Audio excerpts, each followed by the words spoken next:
Welcome, welcome, welcome. Good morning, good morning. Good afternoon, good evening.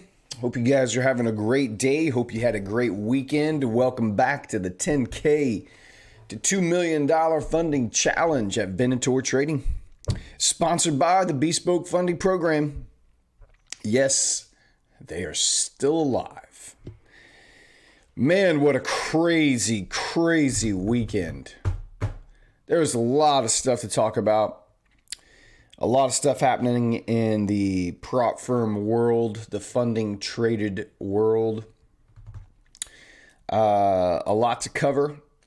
Bank holiday. Breakfast getting caught in the teeth. A lot to cover. A lot to talk about. And yeah, we'll see how long the stream is. I don't think it's going to be a super long stream today. But we'll see. We'll see how long we get into it. We'll see what we see. Typically on bank holidays, you don't get big, huge price action moves. So I'm not anticipating it. It's Monday, the start of the first full week of September. Very, very light news week this week, especially for the USD. So we might be able to, I don't know how I feel about that. Sometimes light news weeks are just kind of flat, and then other times that's when you get the best moves. So we will be here every day, 7 a.m., and we'll be watching and waiting, hunting our trophy buck A+ setups, ready to execute. That's the name of the game. So I'm glad September's here. I am very happy to see July and August get the hell out of here. And I'm ready for the fall trends to begin. Let's get them going. Let's get out of this crappy summer movement. Get into catch some nice moves here in the next few months. All right, what are we going to jump into? Let's just go say hi to everybody. First, Bylomansky, welcome in. Adrian H, Moses, and George, you guys are the first in the chat and the first in the viewing, so welcome back in. Hope you had a great weekend, guys. All right, so what are we going to do first? We're going to do some analysis. We're going to talk about prop firms. We're going to talk about my Forex funds. What are we going to do? Let's jump over. Let's do some analysis, shall we? All right, so we came into the last couple of weeks feeling bullish on the dollar. The last 2 weeks in a row, our draws on liquidity have been very clear, and we just have not been able to capitalize exactly on our specific entry to play with the market, to get in the flow with the market. And that's okay. That happens sometimes. You can understand where the higher time frames are going to be drawing to, and then you might not be able to catch a trade in that direction towards that draw on liquidity. For this week, what is my draw on liquidity? Well, it's basically still exactly the same as it has been. On the daily time frame, we've been in an uptrend. We were expecting last week to come down and tap into liquidity, and I said, if we got below last Friday's low, I would anticipate taking out this low and this inverted fair value gap to act as resistance and push price higher. And that's exactly what happened. Wednesday, we made the low of the week. Thursday and Friday, we retraced. I had said anytime you come up, typically anytime price draws up to a higher time frame draw on liquidity, and it does not take it, often you'll see a pullback below the last low and grab liquidity so that it can pick up more orders and then rush through this. So I'm still very much bullish on the dollar right now. Our higher time frame draw on liquidity is exactly where they were last week. So it's still this old high here. It's this volume imbalance and these relative equal highs above it. I don't know if it's this week or next that we tap into. I think this week we definitely hit here. I think we take out this high this week. Whether we get up to these higher time frame relative equal highs up here that have been marked on my chart for a while. TBD, we'll see how aggressive the dollar wants to be. Excuse me. Already starting the yawns, my goodness. Currently inside this small little daily volume imbalance here, and we'll see how price responds. It wouldn't surprise me if today is just a little inside candle here, and then leaving behind a tiny little fair value gap. Tomorrow we maybe tap down into that fair value gap and then kind of head up higher from there. So that's the daily dollar analysis. I'm still bullish, still going to be looking for short trades on euro dollar and pound dollar, and we'll be bullish on dollar yen. So that's kind of our if USDJ, if UJ is the chat pair this week, which it won't be because we just did it, but I'm bullish dollar. So any foreigns will be however they're correlated. Oh. All right. And then likewise on pound dollar, it's going to be a similar vibe. We're going to be looking for these lows to be taken out.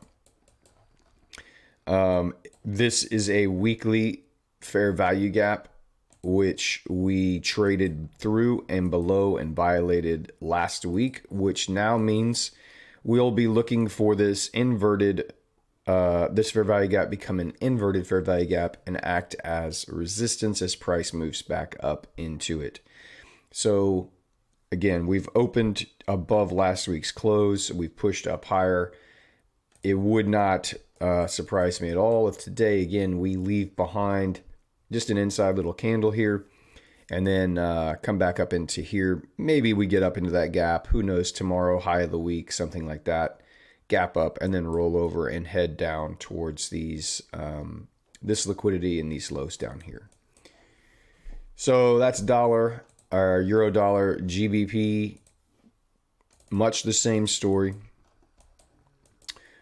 Drawn liquidity is below us. We came back into an OTE level right into this daily order block and we fell off. So prior week's low, and then we have all of these lows below us that we're still looking at. So, yeah, I mean, there's just not, it's a similar story across dollar, euro, and pound. I'll just be looking for shorts on these pairs. GJ.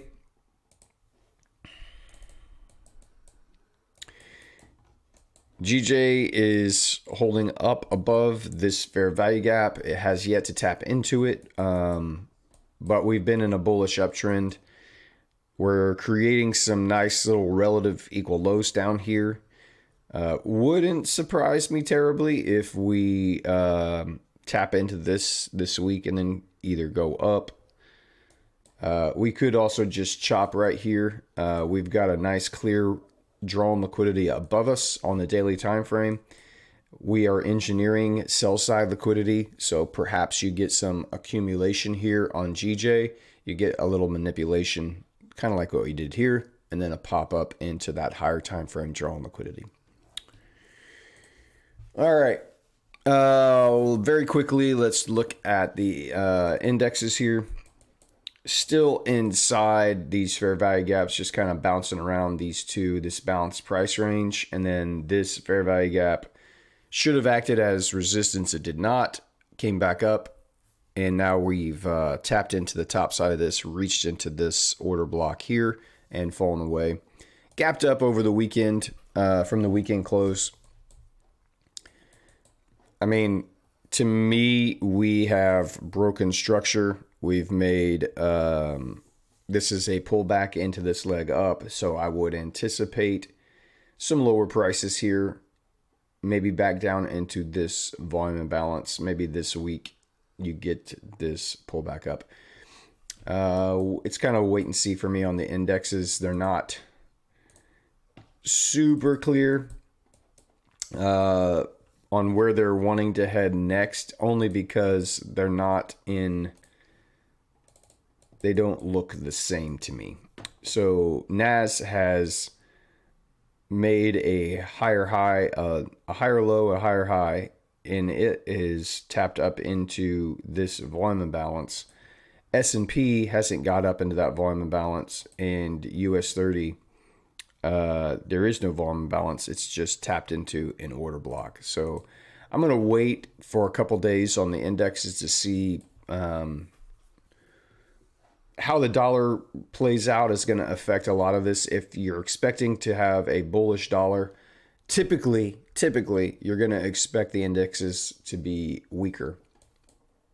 So that's, that doesn't always happen. Sometimes they will move together. It's very rare. But if the dollar's going to be strong, typically you're going to see weakness in the indexes. So we'll just kind of keep our eye on that. For me right now, the clearest thing that I see is on GU and on EU. We are approaching a breaker block here on the 30-minute time frame. And you could even look at it on the 1 hour. It's super clean and clear as well. You had the last down close candle. We ran buy side liquidity and then displaced.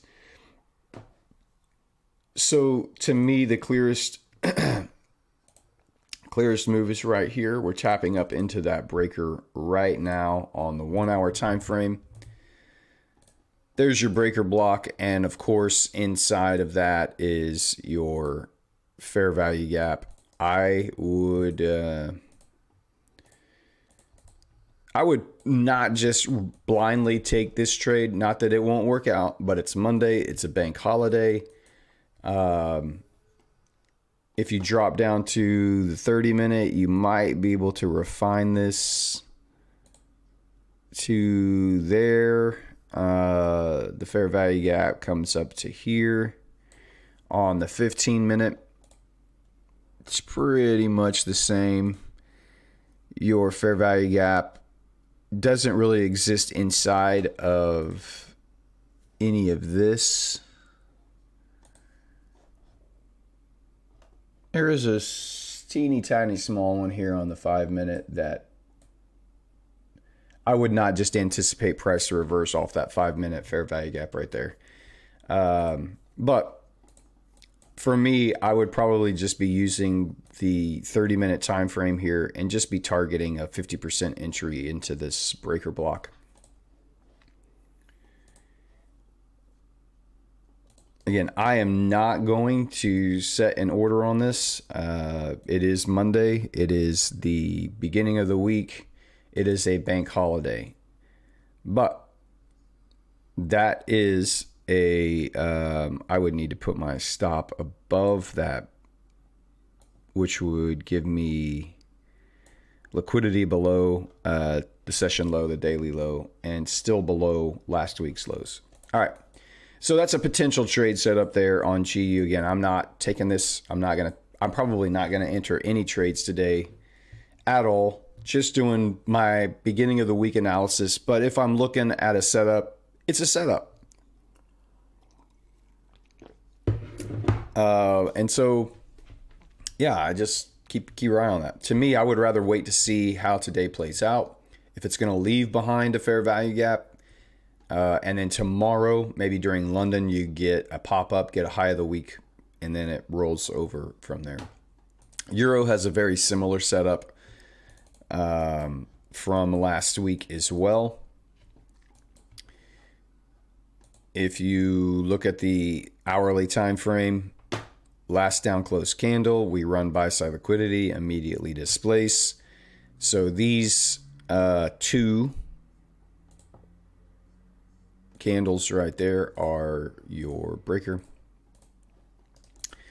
And you have a very clear, huge fair value gap right here, plus a volume imbalance.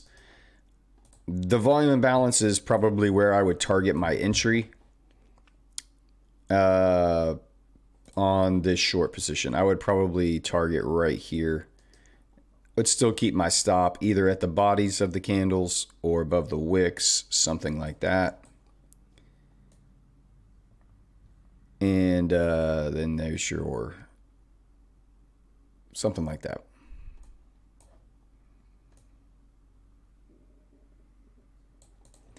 That's probably how I would see Euro here. It's got a clean, nice fair value gap right in the middle right there. But that volume imbalance, there's a couple volume imbalances actually, but I would keep my stop above the body of those candles, above those volume imbalances, above the breaker. Not sure if it just wants to touch that breaker and leave. It might, but it wouldn't surprise me if we get up at least into the wick or lat volume. If it's going to come to the wick, it's probably going to tap into that volume imbalance. But again, not a setup I'm going to just blindly take today. And I'm not going to anticipate a trade up to that either. That's a counter trend trade for me. I'm not going to take it. Price could just reach up into these areas and then roll over and get just, if we got today, we got just a very clean run up in and then displacement away, which I don't think we're going to get. Then maybe there's a setup there, but on the higher time frames, these are exactly the setups that you look for. So you've had a run of liquidity and then a displacement away, and there's your breakers. So GU and EU both giving us a little setup on 30-minute and 1 hour time frames there. They're going to take a little bit more time to play out. As far as if you take this trade, know that it's going to take a little bit of time. It's not going to be I'm going to tap this in and then 15 minutes later we're going to be at take profit or break even. These trades take a little bit of time because these are 1 hour candles, right? So it's probably you're going to hold this at least for probably a London and New York session or a New York session, and be prepared to hold it overnight into the following day. All right, that's enough for analysis time. I'm happy with that. We've talked through it all. Nothing has really changed since last week. We're still going to be looking for sells on euro dollar and pound dollar, and the other ones we'll just wait and see what happens. So jump back over here. What's up, Simon? Good evening. What's up, Reb? Morning out, Mr. Alfie. Wanangwa, welcome in. Cisco, what's up, buddy? And Shadow Trades, good evening. Alex Pereira, just thought I'd share that I just passed phase 1 of the giveaway account. No way! What? No way, dude. Put it in the Discord, Alex. Let me see that, baby. Let me see it in the Discord. Let's see that we have a trophy room. We have a trophy room over in the Discord. Let's pop that certificate up there when you get it. That's awesome, dude. I think you were the first. Maybe no. God, I feel like someone else last week said they passed their giveaway too, their phase 1. If you're not the first, you're the second. But there have been very, very, very few giveaway winners that have shown back up and passed. But way to go, Alex. I'm not in the Discord. What's the link? I'll shoot it to you, buddy.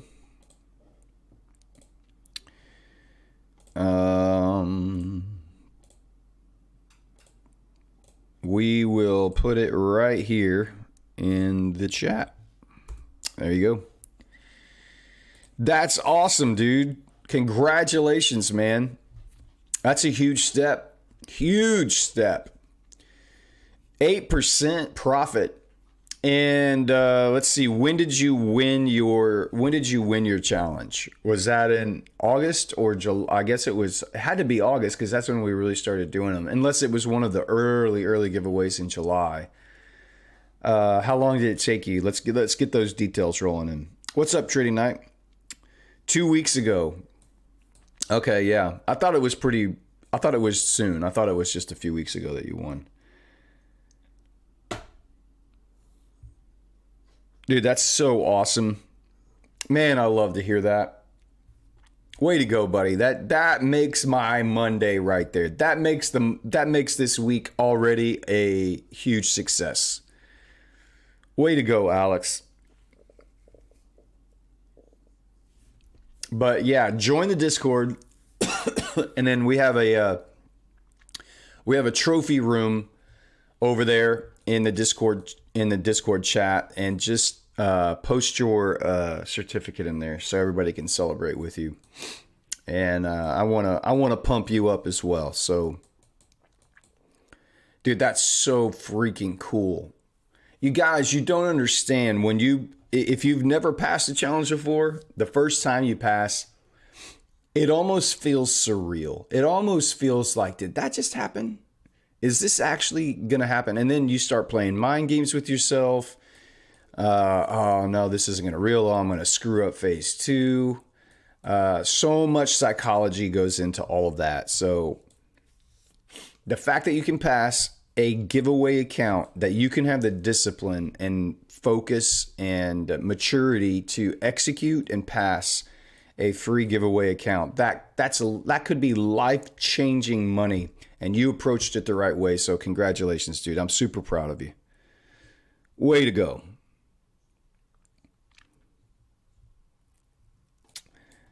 Well, whether it's not your first account or not, it's still big, dude. If you can pass it once, if you can do it once, once you've done it once, you realize, oh, wait, I just did that. I can do it again. And as long as you don't just rush back into the process and you immediately start pushing buttons, you just maintain the same patience and discipline to execute your A+ setups. The more patience you can demonstrate, the more likely it is you're able to repeat and have the same success over and over again. So, but that's so cool, man. That's so cool. All right, chat pair.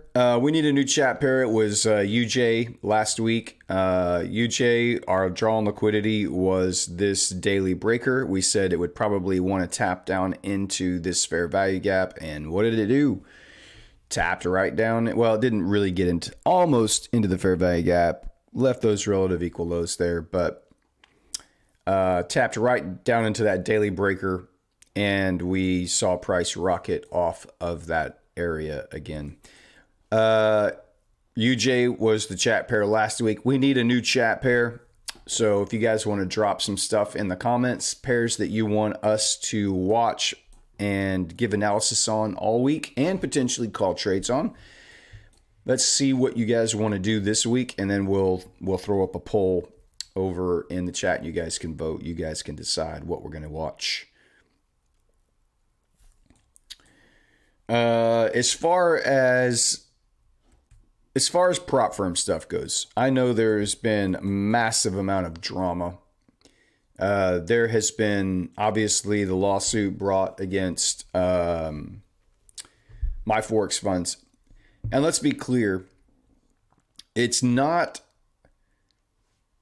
they're going after the business called Traders Global Group, which is a broker. Okay.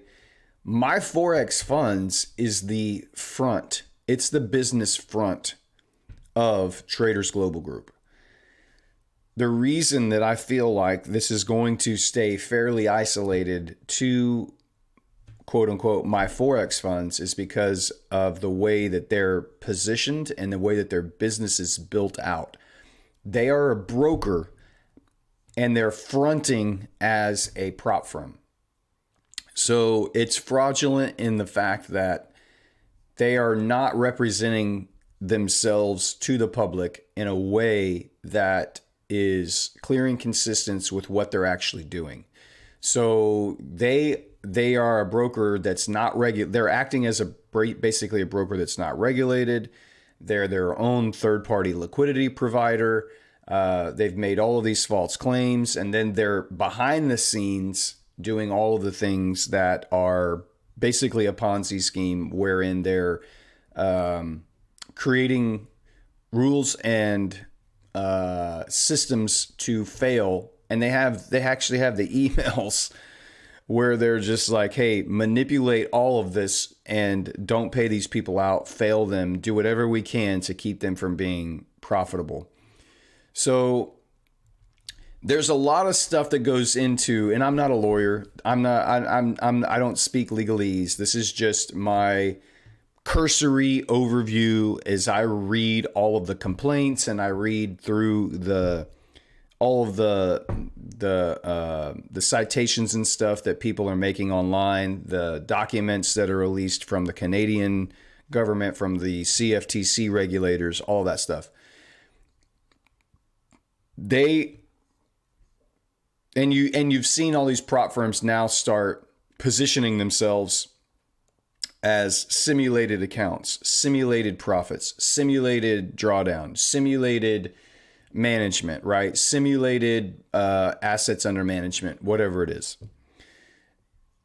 And this is what they're basically saying is, look, these guys were positioning themselves as, you're trading as an investor and as a trader, you're trading with my Forex funds. They were using their own internal brokerage and internal liquidity provider. They were taking the opposite side of the trades. And by saying they were taking the opposite side of the trades, these markets were never going to the market. These orders were never going to the market. And I've been saying this all along. I've tweeted this so many times. We're not trading the live market. We're not. We're not being A-booked. We're everybody's B-booked. In fact, if you have your money in a personal account, let's say you have your money in a personal account on an unregulated broker, offshore, whatever, you're getting 1 to 500, 1 to 1,000 leverage, whatever it is, your orders are not going to the market either. You're being B-booked, and the internal liquidity provider, whoever your broker is taking the opposite side of you. It's not going to the market. All of these unregulated offshore brokers, they're not actually trading spot retail on the live market.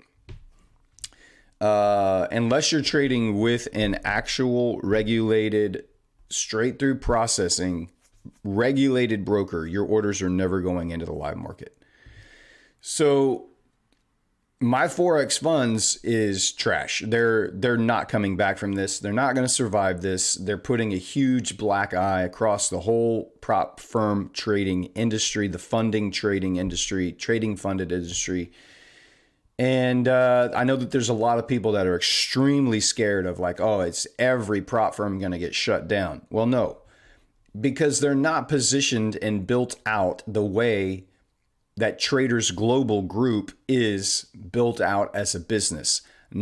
As far as I know, most of these other FTMO is built out just like my Forex funds. FTMO is located in the Czech Republic.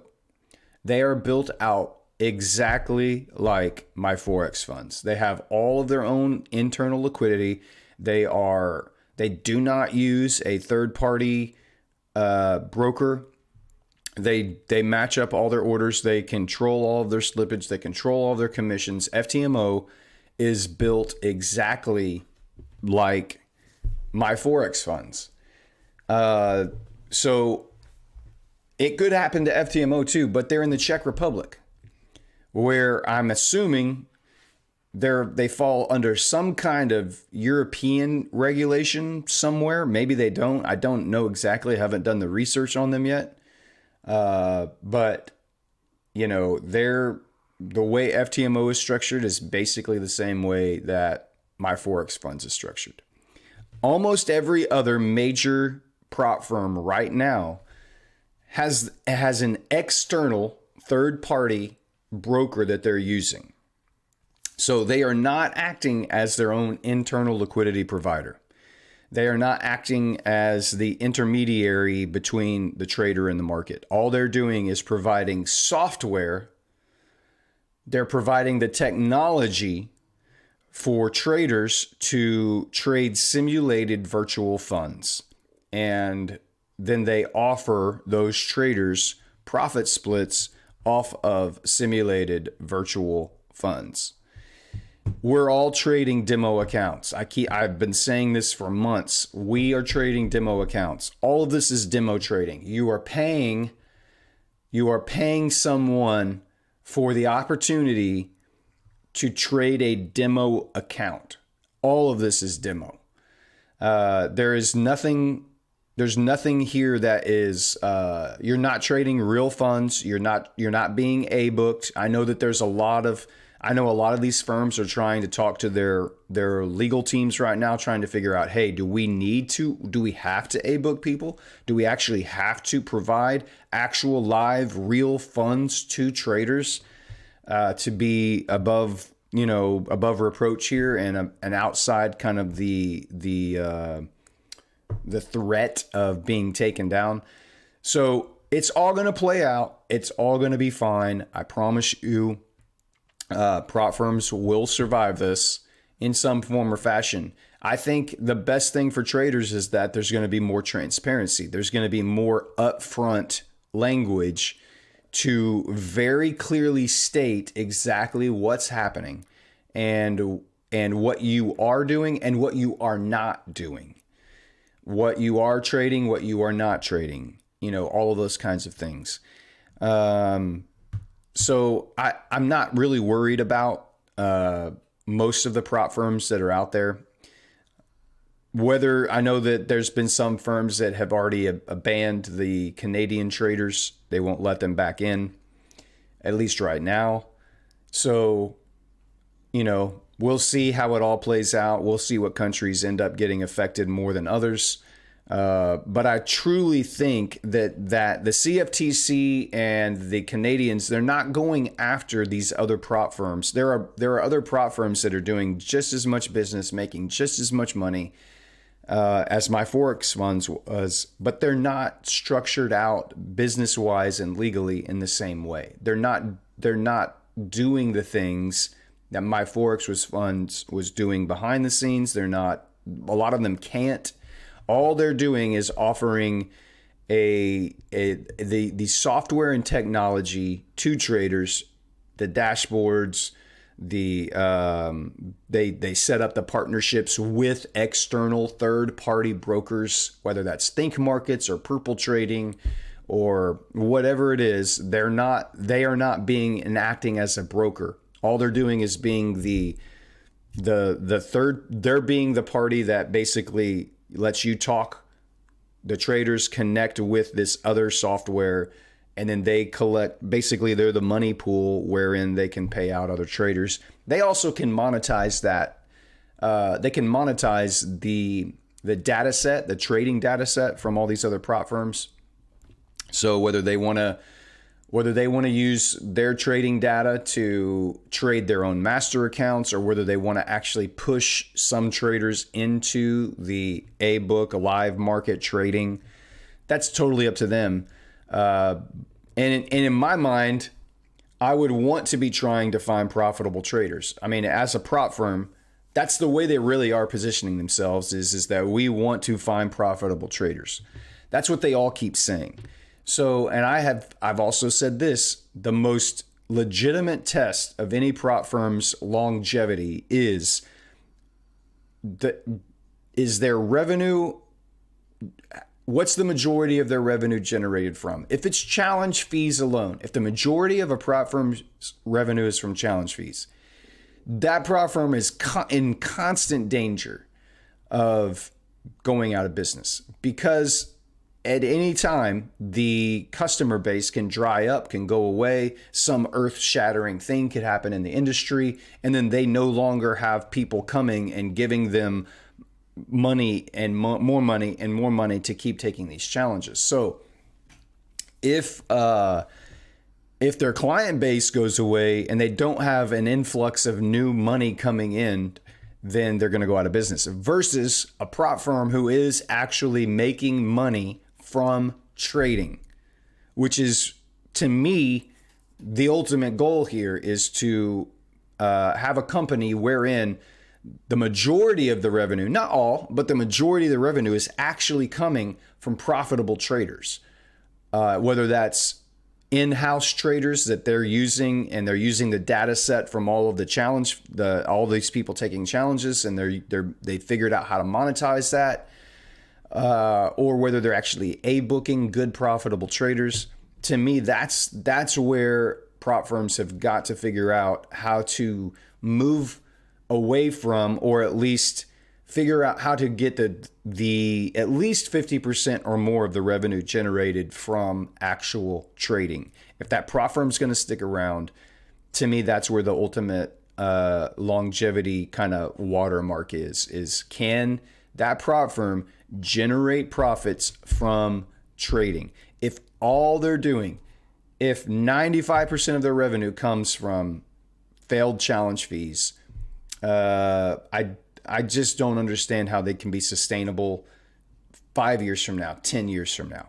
The well will dry up eventually, whether that's through regulation causes it to dry up, or people just realize I'm going to move on to a different firm. They have better offers, better discounts, better profit targets, better drawdown, whatever it is.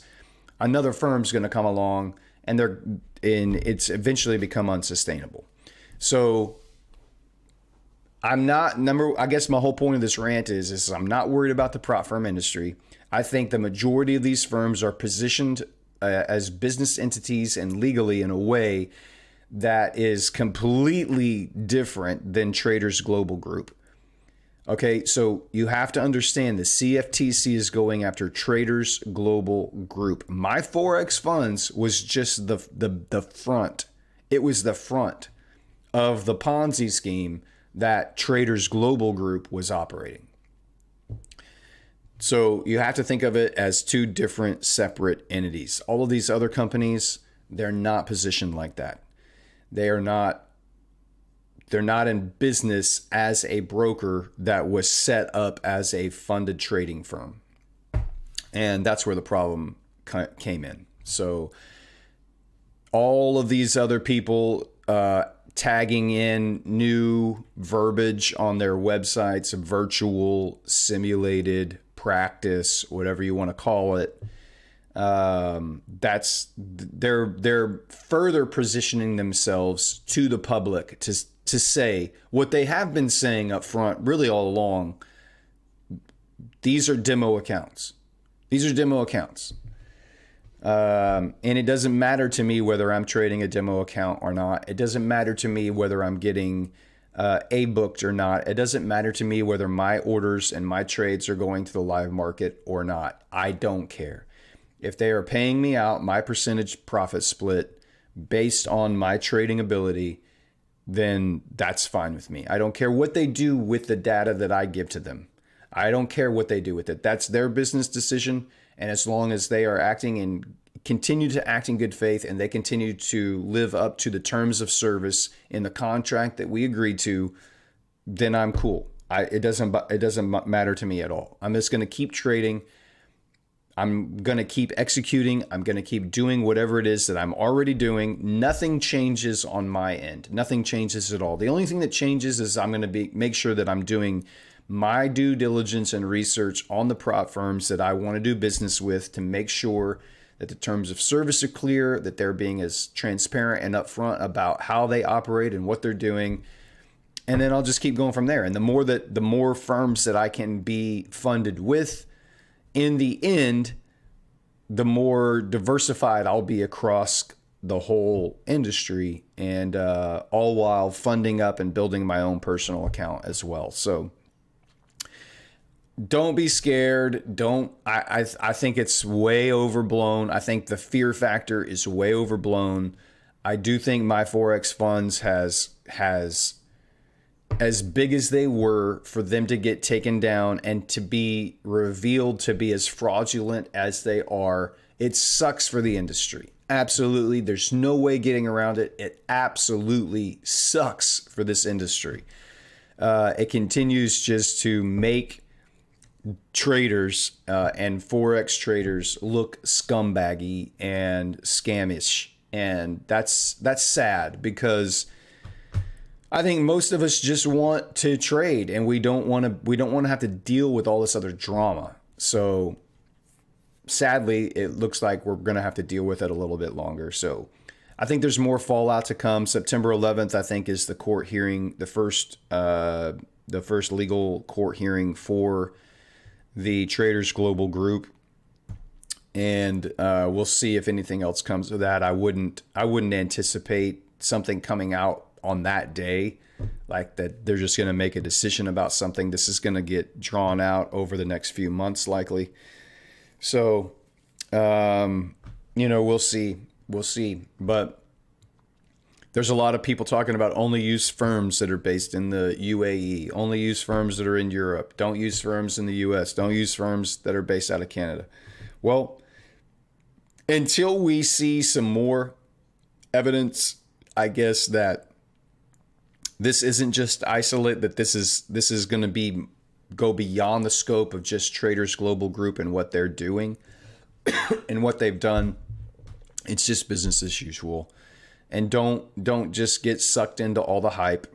No one out there that we're following on Twitter is a expert lawyer in dealing with the CFTC and all the other financial regulations that are out there and that exist. Everybody wants to be a professional and everybody has their opinion. My opinion is let's wait and see. It's going to be business as normal, business as usual. And from what I can tell, and just from a uneducated legal mind, just by reading the tea leaves of English and seeing what's on the paper, this has more to do with how they were set up legally as a company and the fraudulent statements that the mother company, how they were operating and using my Forex funds as the front to basically scam people out of all their money. And then what they were doing on the back end to ensure no one would be successful. That's why they existed. They existed to ensure no one would ultimately be successful. And it's just sickening to think about that. As popular as they were, as big and as much influence as they had on the industry, it just sucks. I feel bad. I do still feel very bad for the traders who have accounts with them, had payouts that they were due. It's just as a punch in the gut. But for me, I'm not changing anything I'm doing. I'm not changing the way that I trade. I'm not changing my approach to anything. I still think prop firms are a good way to, they're the best way still currently for traders who are undercapitalized to have an opportunity to actually trade for a living. And then using those funds to build up your own personal account and not have to rely on prop firms any longer. So that's kind of my take on the weekend. I know there's a lot of drama. You guys may have some thoughts. You may have put them over here. I'll go back over the chat here and scroll through.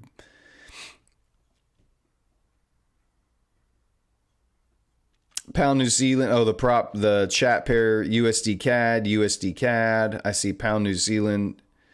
Adrian says, good and bad news for me this weekend. Lost my accounts with my Forex funds, but good news, I just had my first baby born. Hey, Adrian, man, congrats, dude. That's awesome. First baby, boy or girl? What's going on? What'd you have? Cisco says, by the way, have you been looking at the spread execution from Think Markets through the competition account? Spreads seemed worse to me following NFP. I have not looked at Think Markets spreads. Have not opened them up and looked at them at all. Like the stream, guys. Yeah, I agree, Red. Moses says dollar CAD. So we've had a $3 CADs. So we'll put that up in the poll here in just a second. Daniel, do you have any yearly 6-month goals in terms of percentage? No, I do not. And actually, that's funny that you said that. I just have a tweet scheduled to go out later today. I do not have any profit goals, any percentage goals. I have nothing. My only goal is to get to $2 million in funding, hopefully by the end of this year or at some point in the future. That's my goal, is to reach max funding. I have no profit goal. I have no percentage goal, and I don't think you should either.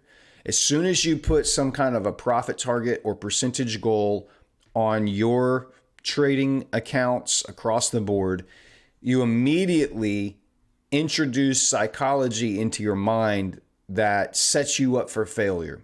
And we don't deal with failure already as human beings very well. And to avoid failure, we will often make unwise decisions so that we can have the potential to hit our goal. My goal is to execute my trading system. That's it. Pure and simple. Wait for my A+ setups and then execute them when they happen. That's the goal. That's the only goal I have. I don't care what my profit and loss is. I don't care what my percentage gain or loss is over any certain period of time. My goal is to trade my setups every time I see them. That's the only goal I have. And if I do that, I know that over 50% of the time, my trading strategy is accurate. And over the course of 100 trades, I can forecast. It's not set in stone, but I can kind of know exactly where over the next 100 trades things are likely to end up. So I know that if I just keep executing, that if I just focus on my setups, the profit and loss and the percentage gains are going to take care of themselves. They're going to work out just fine. And if as soon as I put, I need to make 1% a day, I need to make 1% a week, whatever it is, I immediately start trying to find ways to hit that goal. And my focus moves off of executing my trading setups and trying to make money. And when you start focusing on trying to make money, you're not going to make money. Your focus should be on becoming the best trader you can be. The profit and loss, the profit targets, all of that junk, let it go. Just focus on being the best trader you can be. That's it. Focus on executing your trading plan as diligently and disciplined as you can. Matthew says, have you seen Raj Bank's comments despite him being involved with the shady stuff like Trader's Domain? Yeah, I mean, it's just like, Raj is in business for Raja. So anytime Raja has a chance to throw shade against competition and pump up his product, that's what he's going to do. That's what he always does. So it doesn't surprise me at all that someone who has an alternate product is attacking and trying to take advantage of bad press against a competitor's product. So that's just who Raja is and what he does. FTMO is the same as my force, so they're next. I don't know, Daniel. TFT also manipulates slippage. I've seen a little bit about TFT recently, but I haven't seen anything. So they use third-party liquidity providers. TFT does. They are not their own brokerage. Now, whether they actually have the ability to manipulate spreads and slippage and such, I don't know. That's going to be part of the transparency that hopefully comes out of all of this. So we'll just have to wait and see. I have no comment because I don't know. But I have heard the stirrings that TFT has the back-end capability to do very similar things that my Forex Funds was doing. And if that's the case, shady as hell. That's fraudulent. And they're basically, again, trying to attract traders that then they can manipulate without their knowledge to make them fail. That's as scammy as it comes. And that's where the regulation needs to step in and shut it down if that's the case.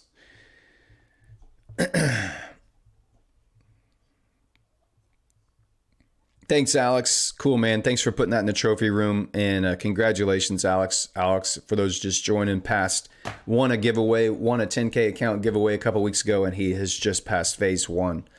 So good job, Alex. Appreciate you stopping back in here as well and letting us know that. Muhammad Saim says, my views is that costs might go up. Props can't deny payouts based on terms and conditions, but at the end of the day, it will be for our safety. Yeah, it could get more expensive.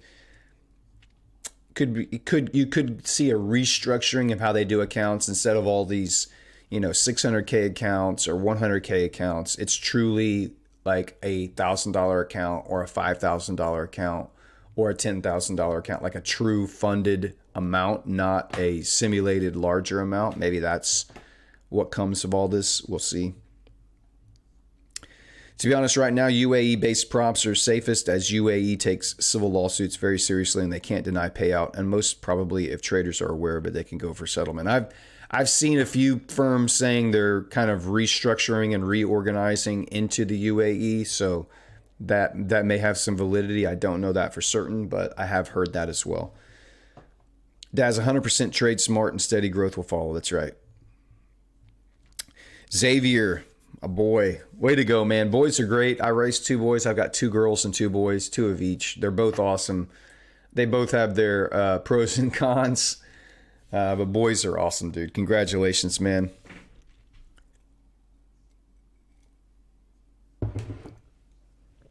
Cisco, my goal, make money in the long term.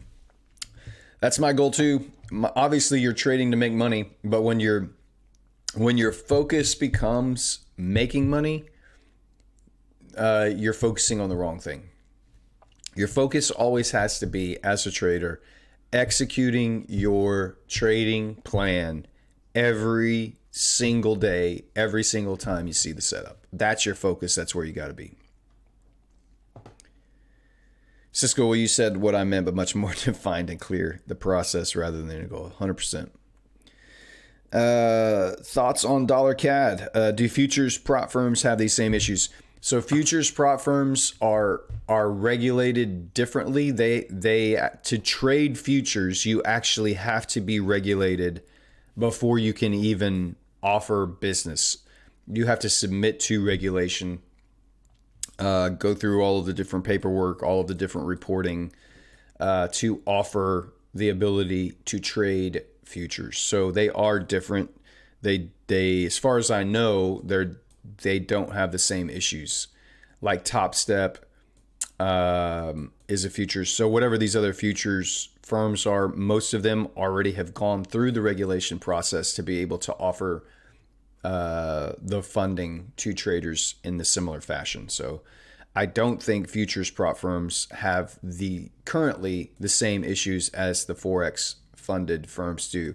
I heard somebody say it's kind of like the Forex funded firms are kind of like the Wild West right now. Everybody can kind of do what they want until regulators step in and bring some structure to it.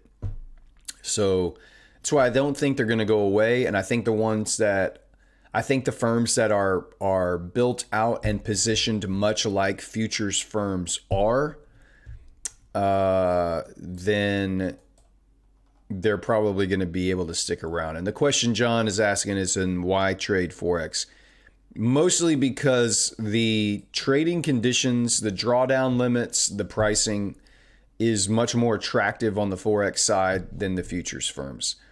A lot of the futures firms' drawdown limits are so tight that you have to reduce your risk percentage so low, but their profit targets are still super high. So it doesn't make a lot of sense to me to use a futures firm where my max drawdown limit is 3 or 4% of the account, but my profit target is still 6, or it's twice as much as the drawdown limit. So they're just extremely not trader friendly, I guess is the best way to say that. That's why I would probably just stick with Forex right now. Have you looked into utilizing private investment and hedge funds, Darwin X as a platform? I've started to look into the Darwin X.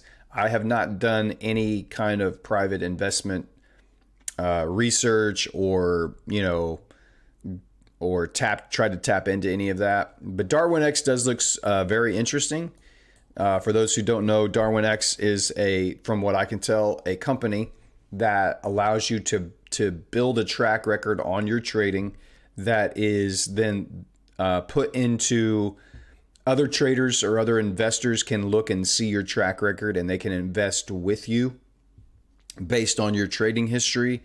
And basically you become a commodity that they can invest in, and then either contact you directly for private investment, I think, or at least just use your trading record through Darwin X to continue to be profitable, in which the more people that are investing in your trading that you also reap profits from that as well. That's a very, very broad definition of Darwin X. You should go look at their website. It's pretty cool. Check them out on, I think, YouTube as well. There's some videos about it, but pretty cool idea where you can just build up your trading history, and then as you can prove profitability over several months, more and more people will see and follow you, and then they can invest with you specifically. So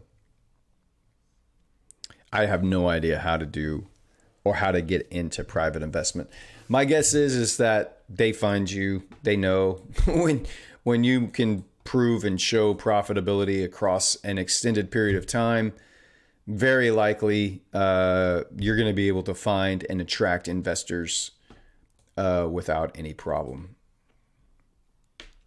All right, we need to get our chat pair going. I've seen dollar CAD. I know dollar CAD's going to be one of the choices, but I don't know what option 2 is going to be. So we can just start a poll. We can do chat pair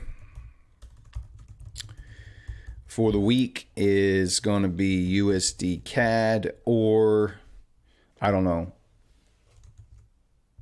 something else, and then we can go back to it. How about that? All right, so you can vote on that. It's either going to be dollar CAD or not dollar CAD. It'll be something else. So we'll start there, and maybe it'll just be dollar CAD. You can vote for something else if you don't like dollar CAD, and then we'll rerun the poll with other options. So we'll see how many people actually want dollar CAD here.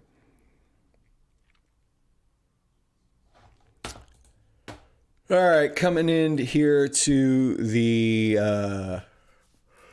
8 o'clock hour.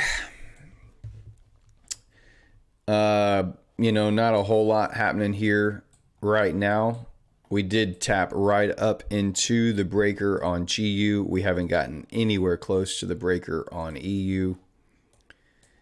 And I'm just not anticipating any massive any high displacement moves here. I know GU looks like you're getting it, but don't be surprised if GU actually comes up higher into this breaker there. I'm looking for shorts, so if it happens to displace through some of these lows, maybe you get a trade opportunity set up. I'm just not probably going to take a trade today, though. Just FYI.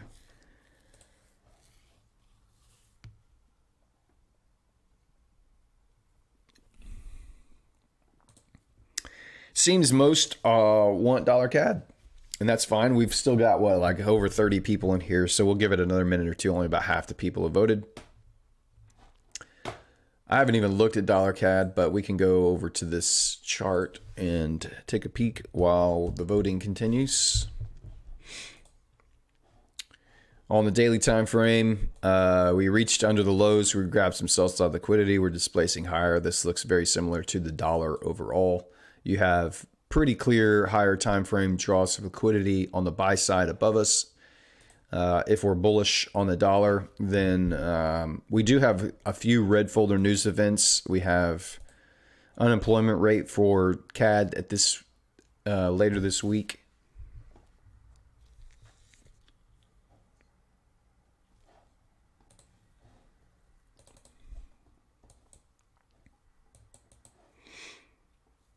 Tapped into that first fair value gap and have pulled away. We're just consolidating right now. Kind of moving sideways here on the 1 hour time frame. Tapped in liquidity. We did take out a little bit of a high there, potentially.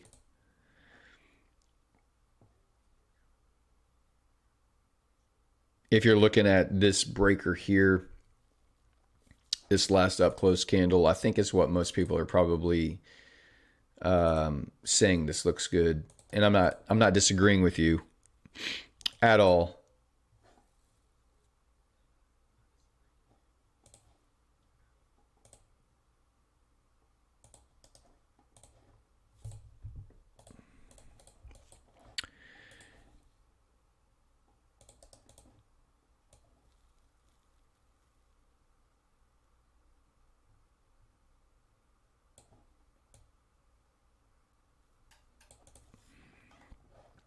think people are looking at this right here as the dollar CAD setup.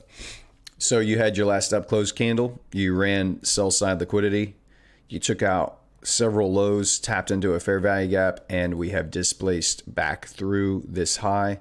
We left a fair value gap inside of it. We came back, rebalanced that price action, and now you see price moving away from here. It's not a bad setup. Again, it's Monday for me, and I'm not.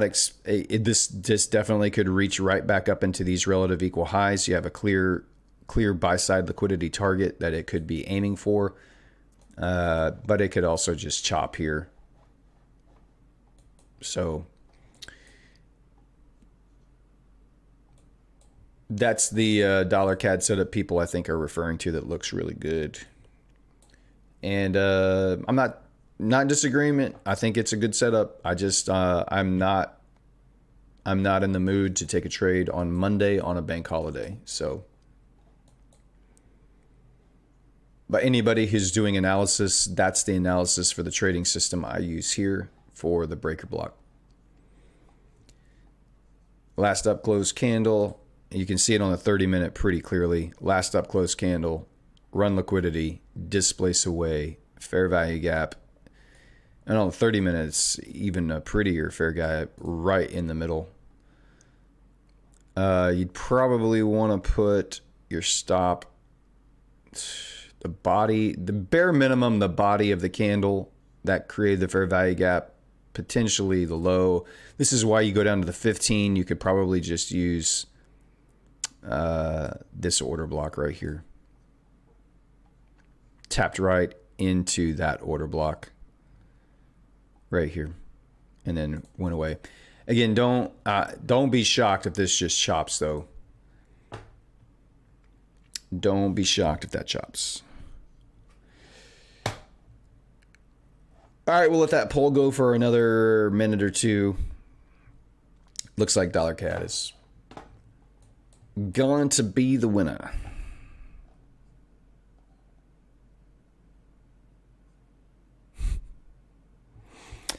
Surprised I'm streaming today. I mean, yeah, I just want to.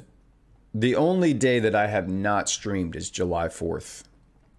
And my plan is to stream every day, and I want to stay as consistent as I can. Mostly because the markets are open and I know people are out there looking for trades. And so I want to be here demonstrating that even on a national holiday here in the States, the markets are still open, and you should probably be very neutral on your bias and not looking for any type of action to take place. Just enjoy the holiday. Don't be so addicted to the markets that you have to be looking for a trade constantly. I guess that's my message to everyone on this bank holiday here in the States today. Don't just be itching to take a trade. There's plenty of other days to trade, plenty of other good days to trade. That doesn't mean that you won't find a setup today. That doesn't mean that setup won't work out. Potentially this dollar CAD trade could look and work out just fine.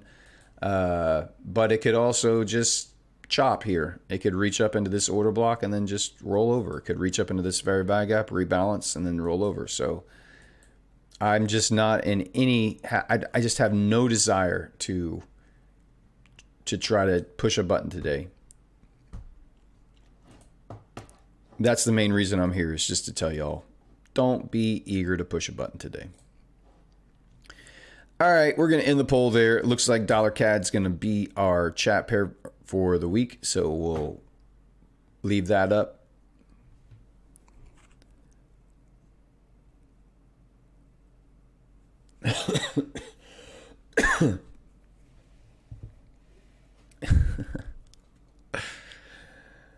Yeah, the birthday of the United States was a good enough reason for me to not trade that day or to stream. But Labor Day is fine. I'll do a stream on Labor Day. We won't be on much longer, I don't think. It says I'm looking to try to short it, to be honest. Oof.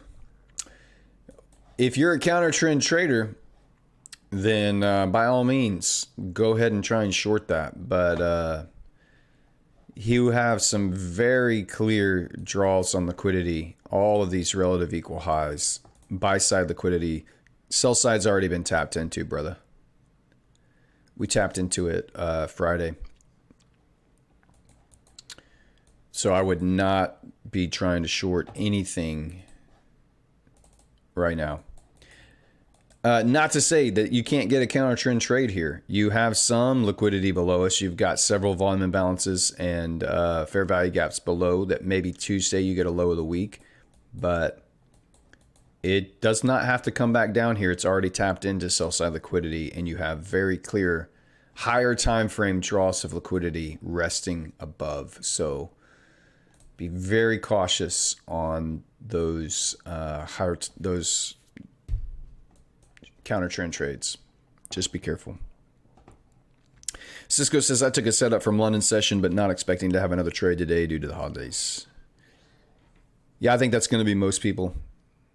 Annoyingly, Kirby sent it to exactly my stop loss before going my way. I have no control over Kirby, bro. I have no control over what he does and how much he wants to screw people over. So he's going to Kirby what he wants to Kirby. And if you were his target, then you can't do anything about it. I got into a GU buy in one of my other accounts. Yeah.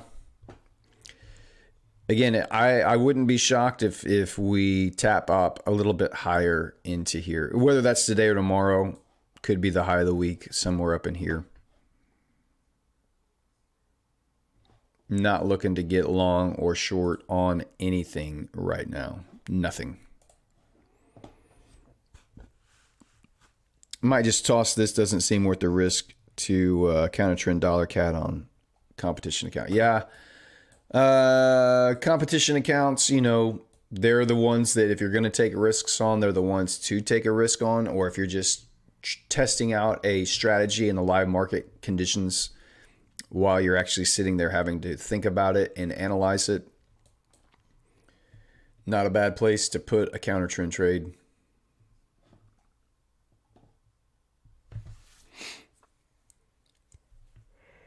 Oh.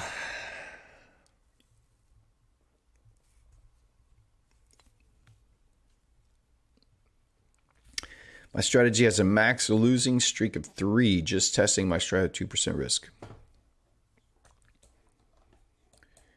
Dude, that's a great, if you only have a max strategy, a max losing streak of 3 trades, out of your, like if that is that 100 trades that you're working with?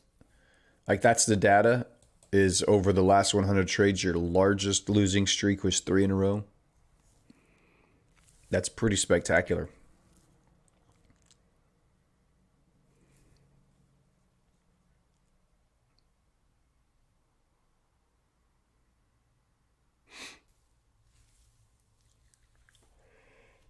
Oh, goodness. 26 trades. I would just be super cautious then, buddy. A lot can happen in the next 75 trades, and losing streaks can increase dramatically in that time frame. So I always recommend a 0.5% or 1% risk max until you've got at least 100 trades in a live market.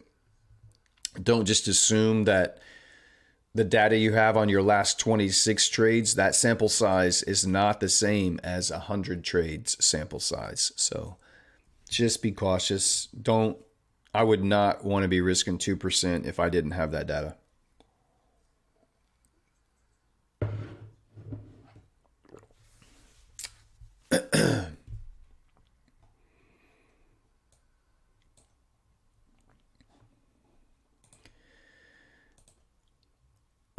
I'll probably stay on for about 15 more minutes today, guys. We'll keep it kind of short. Again, there's not enough here for me to want to get excited about or to think. I'll probably watch the charts. I'll look at the charts every half hour or so until about 11 o'clock New York time, and then I'll just be done for sure. But if for some reason we see something super enticing, then I'll call it on Discord and Twitter, of course. But until then, I'm just very content. Not pushing a button today.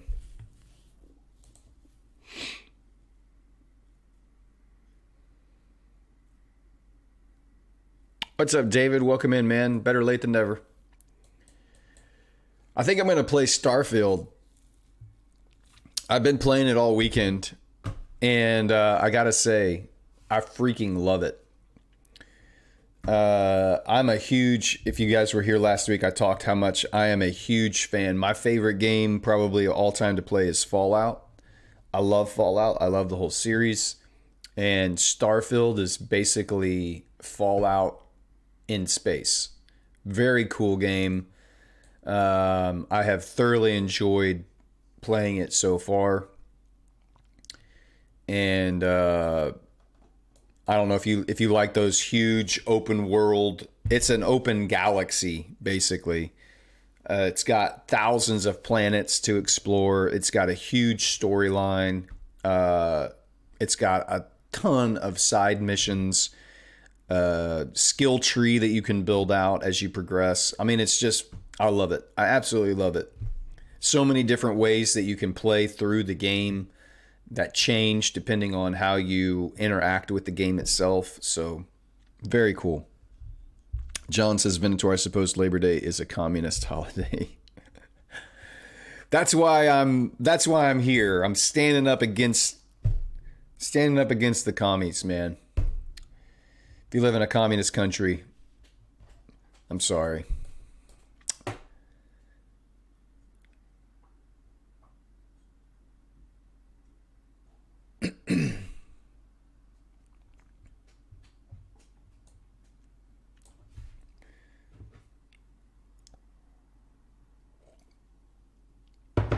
I did set up my Venator Gaming.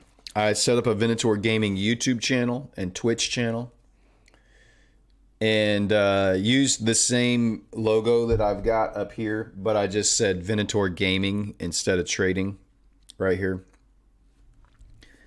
But I haven't streamed it all on it yet, so I'm still trying to figure out. So I play on Xbox, and there's not an easy way to stream on Xbox to YouTube.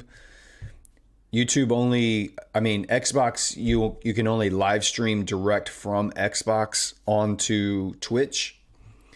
And then you have to get all these second or third party apps to basically mirror your Twitch stream to YouTube. And I just haven't spent any time trying to figure out how to do that. And I just don't know that anybody actually wants to sit and watch me play Starfield. But I also thought no one's actually going to want to sit in here and watch me trade prop firms either. But here we are. We're averaging probably about 100 to 200 unique views each day. And the 30 or 40 of you guys that are in here every single day show up. So who knows? Maybe people would want to watch me play Starfield. I know John wouldn't. I'll lose John for sure. CSGO. I don't know what CSGO is. I did like Skyrim. I think Skyrim was fun. Elder Scrolls, I really enjoyed. It's fun. Same company. Bethesda is the one that did Fallout and did the Elder Scrolls and Skyrim and all that. So very similar concepts, very similar game style and play on Starfield as on those other games. It really is a pretty cool game. I'm really liking it. Kind of annoying how Comp Account have a max set lot size.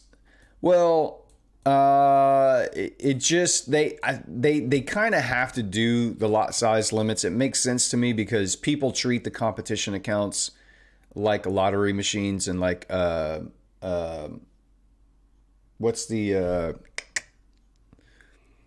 Why is my mind blanking? Slot machines. They treat them like slot machines. So on a competition account, you could literally just max leverage and with a 5 pip stop loss and get extremely lucky.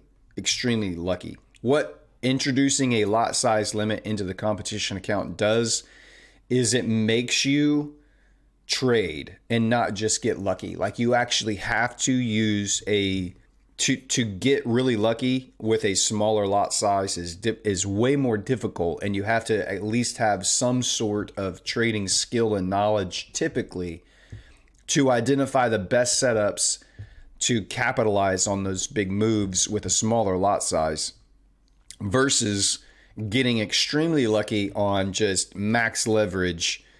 You could just, because you don't care about the account on day one, you could max leverage, buy here, I don't care what happens, and then you get lucky. There's no trading skill involved. So introducing a max lot size on a competition account actually does play into the fact that you need some level of trading skill to show that you could identify, even with a smaller lot size, still be able to make money. So I like the fact that they put that on there. It makes it seem a little bit less of a gambling type mindset. Obviously, everyone on there is definitely gambling. They're definitely using the most amount of leverage that they're allowed, because they don't care if they blow that account. They don't care at all. They're just everyone on there is trying to get lucky with the maximum lot size that they're allowed to use. That's the whole name of the game. Get as lucky as you can with the max lot size. So it doesn't bother me that much. John, not real interested in watching dudes watch a dude playing a video game. Well, you're not watching dudes watch a dude. You're just watching me play. You're not watching like Cisco and Matthew and Red and Muhammad. You're not watching them watch me. You're just watching me. And it's a cool game, and I think you would like it, Sean. Before max lot, people made 200%. Yeah, that's just insane. People are still going to make 60, 80, 100% on this competition account. The winners are going to be extremely, insanely high that are not reflective at all of reality. So just know that. So many people blew the comp account on day one. It's just, they're not actually trying to trade to be a good trader. They're trying to trade and hit the jackpot. Basically, yes. Having a tiny max lot is filtering good traders from gamblers. But they can only do it so much. And literally everyone who's trading a competition account, it is complete gambling. You are, if you're actually trying to win the competition account, you have to get extremely lucky and you have to take a gamble. So whoever is the best, whoever gets the most lucky wins. That's really what it comes down to. Just as ridiculous. I told you John would not want to watch anyone play a video game. I don't know, John. It's kind of entertaining. As much as you are active in the chat and the stream and bringing a lot of levity and conversation, all that same stuff can happen while you're watching me play Starfield. We would have a good time, I think. I think you would enjoy it more than you think you do. Even if it's just trolling me while I'm playing a video game, which you are extremely proficient at. Just that in itself would add a lot of drama and people would want to watch. So you're welcome anytime. I'll be sure to tag you every time I go live.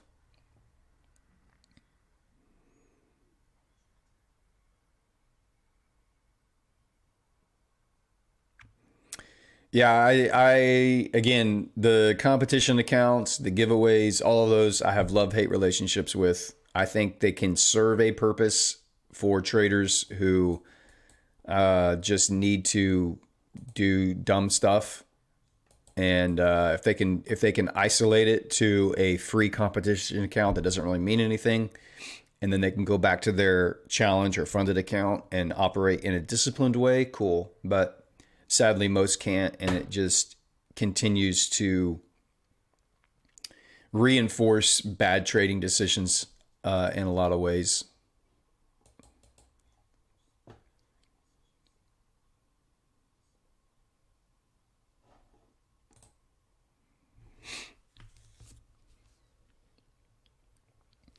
Cisco says, I used to think, why watch someone else game when I could just game myself? But now that I've done it, I see the entertainment. It is very entertaining.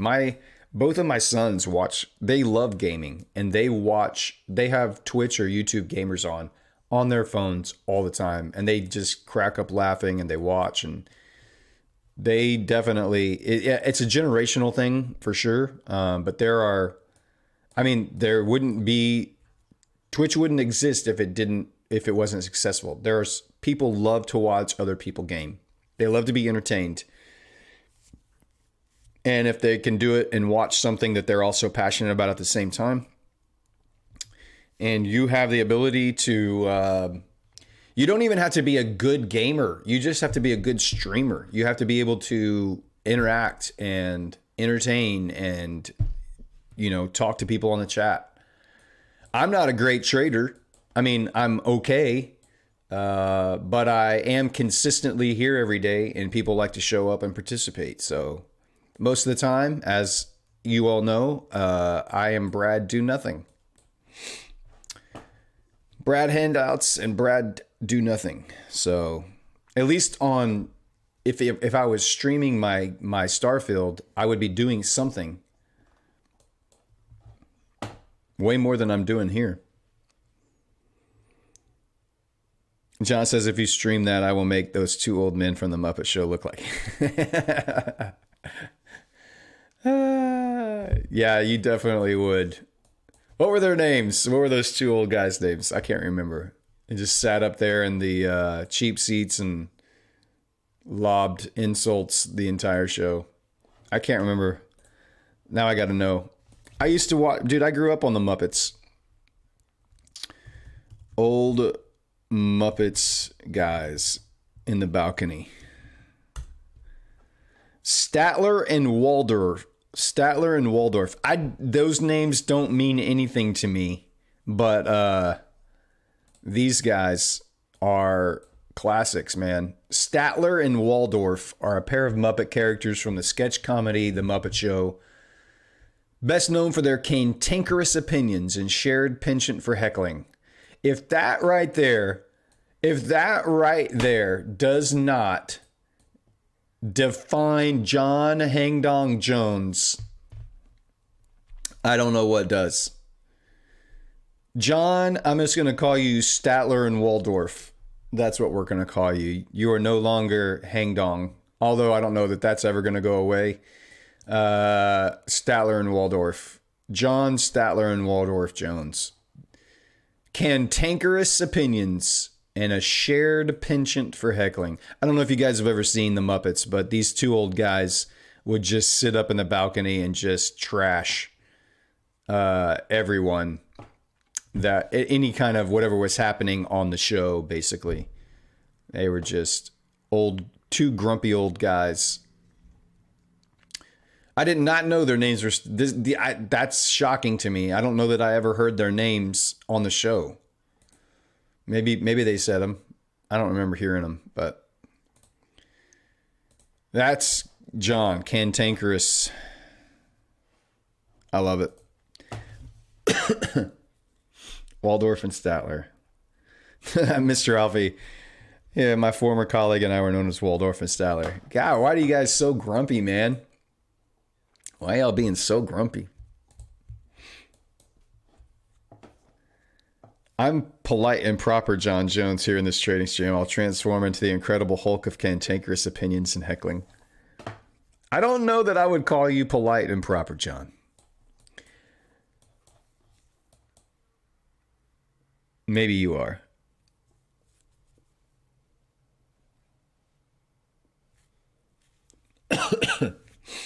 No, I think John's great. I love having John in here. He's been a great addition to the stream ever since he's been around. So all of you guys have, man. I don't say that enough, probably, is how grateful I am that you guys consistently are here every day showing up and, just making the stream what it is. It's bad enough you got to sit here and watch me do nothing. Having to do that with no one in the chat watching or talking would be horrendous. So thank you guys for being here. Grumpy sarcasm is my defense against stupidity. There are a lot of stupid people that have no common sense in this world. So, yes, sarcasm. You just got to be careful because it can make you so cynical. And that's just a horrible way to live. Being a cynical person it just sucks the joy out of life. So I'm all for being sarcastic and I'm all for having a healthy amount of skepticism about some things, but you got to be careful because it can ruin your joy for life overall. And I tend to be just more optimistic than pessimistic. I choose to want to believe and find the good in as much as I can. But I also, I'm also somewhat of a realist and understanding that the world is broken, people are broken, and more often than not, you're going to encounter brokenness. But being able to find joy in the brokenness, that's where true happiness comes from, and you're not going to find that in yourself. You got to be able to find it outside of yourself. Which is why my faith is so important to me. Y'all know that I work. A lot of you know that I work at a church. I'm in church every week, help lead it, and that's really where ultimately you're gonna find purpose and joy and meaning. It's got to come from outside of you, and it's not gonna come from anywhere else.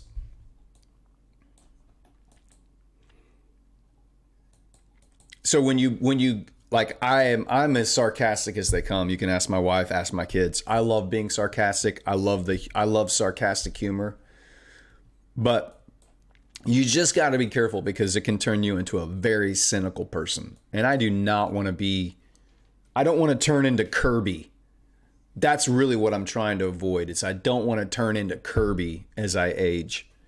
Because God, he is the quintessential grumpy old man. Are you a completionist in gaming? Starfield already at 50%, right?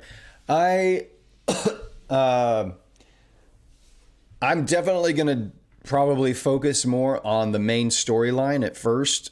I love following the main missions and storyline. I'll probably do a few side missions, but my first playthrough will probably be just try to finish out the main storyline as best I can. And then I'll go back and I'll replay it all again with a different character build out. And then I'll really get into, they have a huge settlement building feature with Starfield where you can set up settlement outposts on different planets. You can set up entire trade networks and, hire people to run your settlements and manage it all. I'll definitely get into that big time. I love doing that. So, but when you incorporate that into and along with all of the other aspects of the game, it's outstanding and I love it. Smash that like button. Let's go. I talk less on the chat because I stream with my mobile and I trade with mobile too. Well, that's fine, Shadow. You don't have to be on the chat 24/7.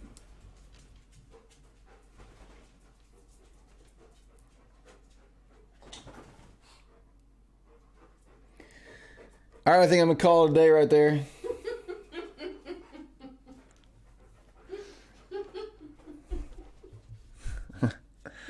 It's Labor Day and I've got some laboring to do. No, I don't. Good morning, love. Is there a breaker formed on the recent price action on GU? No, there's not. I mean, I guess technically there is, but I would anticipate price moving back up. Again, yes. Y'all know what a breaker is now. You don't need me to validate that for you. You know exactly what you need to see. I mean, if you want to trade today, that's up to you. I would not be doing that. So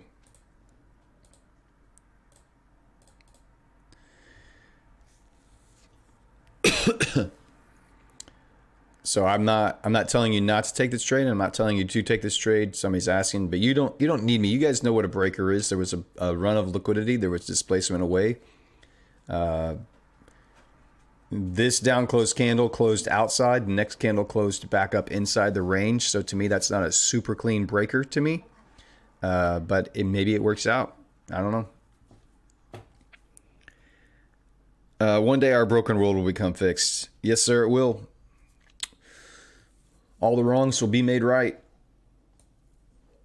I prefer realist to pessimist. I think you can be a realist and not be, and still be optimistic.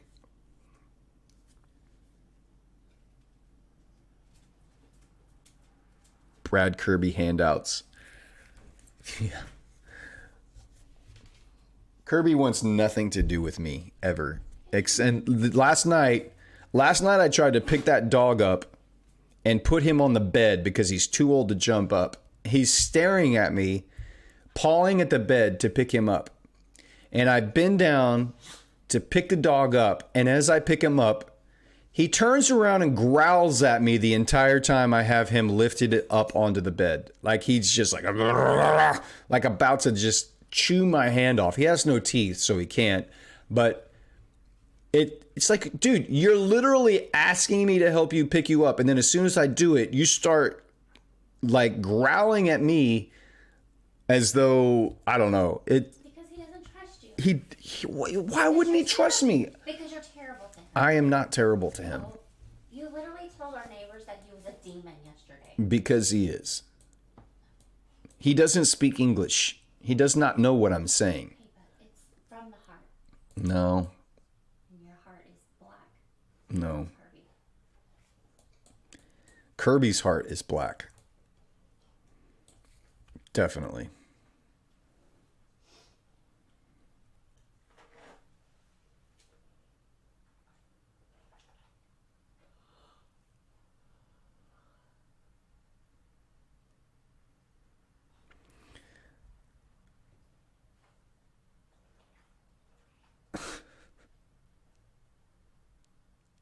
You should make mandatory merchandise with Kirby's face on it.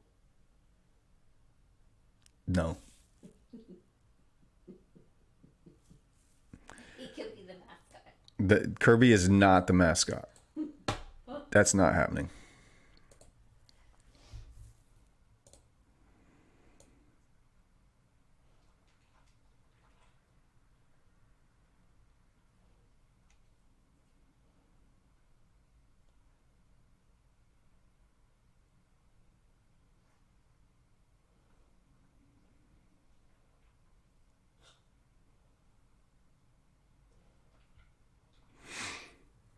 All right.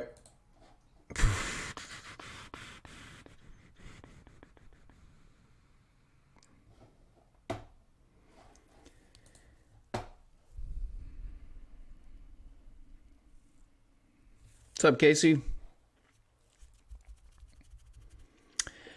I don't really have much more to cover today. I think we've done as much as we can do. I think it's just going to be pretty choppy consolidation kind of a day to day. So I think we'll probably call the stream there. We'll be back at it tomorrow. 7 a.m. just like we always are. I'll watch and keep my eye on the charts. I'll check it every 30 minutes or so. If we see something in the next couple hours, cool, but don't hold your breath. It's not going to happen. If I stream Starfield, I'll let you know. But yeah, everybody wants me to stream Starfield. What?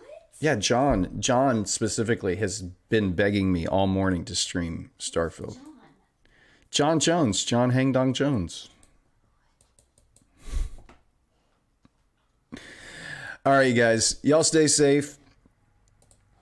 Have a great rest of your day, and happy hunting out there. And we will catch you guys tomorrow. Adios, y'all.